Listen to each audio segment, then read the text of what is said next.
Hello and welcome back to my channel days English classes. आप सभी का एक बार फिर से स्वागत करते हैं हम अपने YouTube channel days English class पे। ठीक है, तो आज के वीडियो में फिर से मैं एक बार बात करूंगा एक नए इंग्लिश स्पीकिंग से रिलेटेड कुछ बातें जो आपकी इंग्लिश को क्या करेगी, डे बाय डे इम्प्रूव करने की कोशिश कर है मेरी। ठीक है, this is the initiative to how to improve, ठीक है, योर इंग्लिश। ठीक है, आपकी इंग्लिश को कैसे इम्प्रूव किया जाए। ठीक है, यही एक इनिशिएटिव्स है। ठीक है, समझ गए। देखिए, तो जनरली हम इंग्लिश स्पीकिंग के क्षेत्र में बहुत सारे स्ट्रक्चर को लगभग 5, 6, 7 स्ट्रक्चर को मैं ऑलरेडी क्या कर चुका हूँ, आप लोगों को बता चुका हूँ। ठीक है, उस स्ट्रक्चर को देखिए और आज के भी स्ट्रक्चर को देखिए। पूरा स्ट्रक्चर है या फिर एक तरीके का आप कहिए कि रिलेटिव प्रोनाउन से रिलेटेड कुछ बातें जो आपको समझना है। हिंदी में हम जनरली जैसे कहते हैं क्या कि जो लड़का सड़क पे खेलता है, सड़क पे खेलता है ना, मेरा भाई है, मेरा भाई है ना, इस तरीके से। तो सर आप किसी पर्टिकुलर लड़की की बात कर रहे हैं, कोई स्पेसिफिक लड़का है जिसके आप और इंडिकेट करके उसे बताना चाह रहे हैं कि वो जो लड़का है सड़क पे खेल रहा है वो क्या है, मेरा भाई है। समझ गए। तो इस तरीकों को बनाने के लिए सबसे पहले तो लिखेंगे जो लड़का, उसके लिए लिखेंगे द बॉय, द बॉय। अब ये लड़का होने की वजह से हमें जो जोड़ना है सेंटेंस को, उसको हु से जोड़ना है। किससे जोड़ना है? हु। समझ गए। देखिए, ये एक अलग सब्जेक्ट हुआ। अब यहाँ पे जो ये हु है ना, वो भी एक तरीके के सब्जेक्ट का ही काम कर रहा है। किसका काम कर रहा है? सब्जेक्ट का ही काम कर रहा है। The boy who is. अब सर इज कैसे लगा दिया? तो सर इस लड़का के वजह से यहाँ पे इज लगा है, इस लड़का के वजह से यहाँ पे क्या लगा? इज। अगर ये प्लूरल रहता तो वर्ब भी क्या लग जाता? प्लूरल लग जाता। The boy who is playing, है ना, on the road, on the road. Road के किनारे अगर हम बोलते तो अलोंग द रोड बोल देते। ठीक है, रोड के किनारे तो बोल। ठीक है, the boy who is playing on the road, ठीक है, is my sorry, the boy who is playing on the road, है ना, इज माई ब्रदर। ठीक है, अब कह रहे देखो, the boy who is playing on the road, ठीक है, इज माई ब्रदर। वह मेरा क्या है? भाई है। वो मेरा क्या है? भाई है। समझ गए बात? ऐसे। फिर जैसे मैंने कहा कि जो कलम लाल है, जो कलम लाल है मेरी है, मेरी है, ऐसे बोले। ये भी उसी तरीका, जो कलम, तो फिर से लिखेंगे द पेन, द पेन। ठीक है, अब सर हु नहीं लगा सकते यहाँ पे। रीज़न है कि सर हु केवल और केवल पर्सन के लिए लगता है, लेकिन विच का इस्तेमाल यहाँ पे कर सकते हैं क्योंकि विच जो है वो एक सामान है और सामान के लिए कलम क्या है? एक सामान है और सामान के लिए जनरली हम विच या फिर डैट, विच या फिर डैट दोनों का इस्तेमाल कर सकते हैं, लेकिन ज़्यादा बेटर है कि आप विच लगाओ।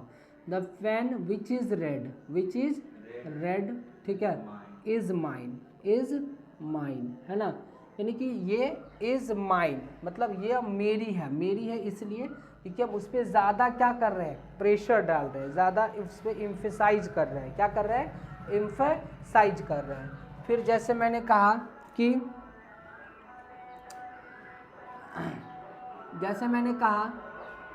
जो मैं जिससे मिला था, या फिर ऐसे बोलिए, यह वही कलम है, यह वही कलम है जो मैं कल खरीदा था, जो मैं कल खरीदा था। सर ऐसे देखिए कैसे बनेंगे, यह वही कलम है जो मैं कल खरीदा था। तो वही कलम के लिए लिखेंगे सेम पेन। क्या लिखेंगे? Same pen. वही मतलब जो मैंने कल खरीदा था, तो लिखेंगे this is the same pen, this is the same pen. लिख दिया this is the same pen, यानी कि यह वही कलम है, यह वही कलम है। अब कलम है तो विच आई, अब कल खरीदा था ना, तो bought yesterday, which I bought yesterday. हम कहेंगे यह वही लड़का है जिससे मैं 2 साल पहले मिला था, यह वही लड़का है जिससे मैं 2 साल पहले मिला था। तो लिखेंगे this is the same boy, this is the same boy whom I met 2 years ago, 2 year ago। ये जी जी ठीक है, आइए आइए, चाबी दे दीजिए।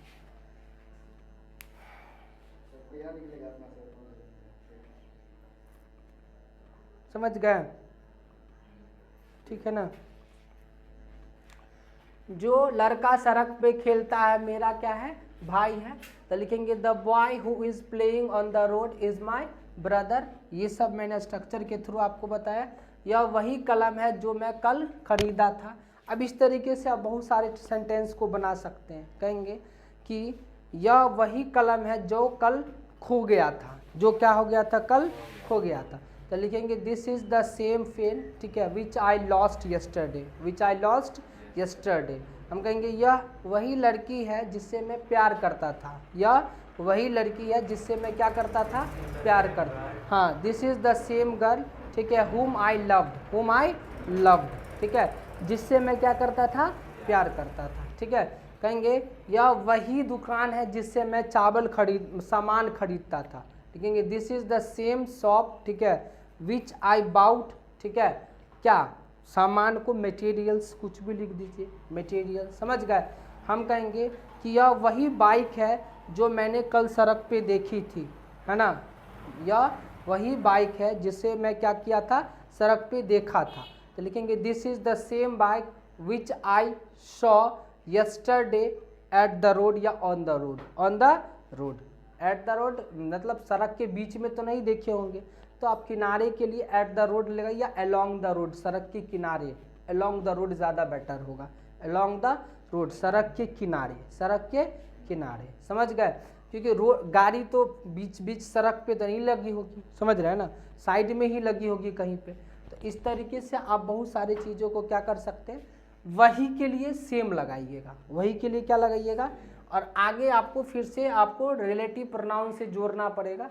रिलेटिव प्रोनाउन से जोड़ने के लिए whom, which, who कुछ भी आ सकता है, वो अकॉर्डिंग टू द सिचुएशन आता है। क्या होता है, अकॉर्डिंग टू द सिचुएशन। या फिर आप ऐसे भी बोल सकते हैं, जो साइकिल जा रही है, जो साइकिल जा रही है वो मैंने कल खरीदी थी, वो मैंने क्या खरीदी थी, कल खरीदी थी। ठीक है, तो लिखेंगे जो साइकिल जा रही है, तो लिखेंगे the cycle which is going, ठीक है, I bought yesterday, I bought yesterday. Very good. लिखेंगे ऐसे भी बोल सकते, जो लड़की जा रही है मेरी बहन है, तो लिखेंगे the girl who is going, the girl who is going is my sister, is my sister, ऐसे बोल सकते हैं। लिखेंगे जो लड़का गाली दे रहा है उसका भाई है, जो लड़का गाली दे रहा है क्या है, उसका भाई है। तो लिखेंगे the boy who is abusing is his brother, is his brother. समझ गए। तो इस तरीके से बहुत सारे ट्रांसलेशन को आप क्या कर सकते हैं, ट्रांसलेट कर सकते हैं। ठीक है, वीडियो को ज़्यादा से ज़्यादा लाइक करिए, शेयर करिए, चैनल को सब्सक्राइब करिए।